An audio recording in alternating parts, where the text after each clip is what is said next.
नवदास हत्या घटना पछरे Bobby Pandian supreme court रे दायर हला सांघातिक पिटिशन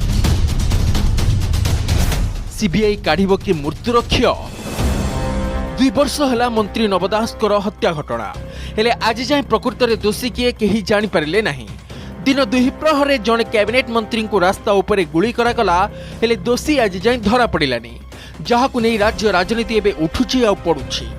आरी भितर सुप्रीम कोर्ट रे जो पिटिशन दाखल होइछि ताहाकु नहीं चर्चा जोर कारण नजर पकांतु नवदास हत्या मामला रे सीबीआई तदंत दाबी नहीं सुप्रीम कोर्ट रे दाखल होइथिबा एई पिटिशन उपरे पिनाक महांती सुप्रीम कोर्ट रे दाखल करिथिबा पिटिशन ने पूर्वतन स्वास्थ्य मंत्री नवदास हत्या मामलार सीबीआई तदंत दाबी करिसेंती। एई हत्यारे प्रणव प्रकाश दास और भिके पांड्यान को सीधा सड़क संपृक्तिर अभियोग आनिछंती पिटिशनर। क्राइमब्रांच तदंत संदेह घर रे तेणु मामलार सीबीआई तदंत दाबी करा जायछि। एप्रिल 15 तारिख एहार प्रथम शुणाणी होइतिला। जुलाई 29 रे परवर्ती शुणाणी पई तारीख धार्य करा जायतिला। पूर्वरु गोपालर परिवार मध्य सीबीआई तदंत दाबी करिसंती तेणु मामला एबे कुआडे जाउछि ताहाकु नै चर्चा। काहेकि तदंतर रिपोर्ट आसुनी कुआडे गला प्रकृत दोषी।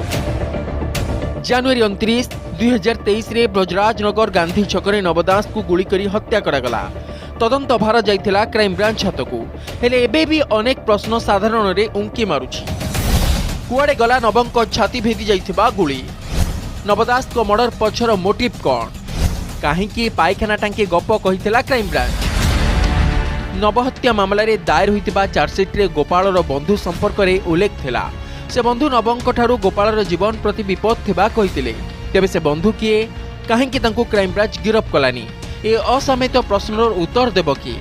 कथा है नवदास को पत्नी और पुओ हत्या पछरे षड्यंत्र कथा उल्लेख करथिले हेले नवंक झियो तथा पूर्वतन विधायिका दीपाली दास काहेकि चुप? काहेकि सीबीआई तदंत करूनाहांती दाबी?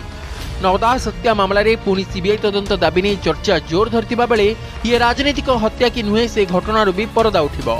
Bureau report, Argus Star. जदि आपंक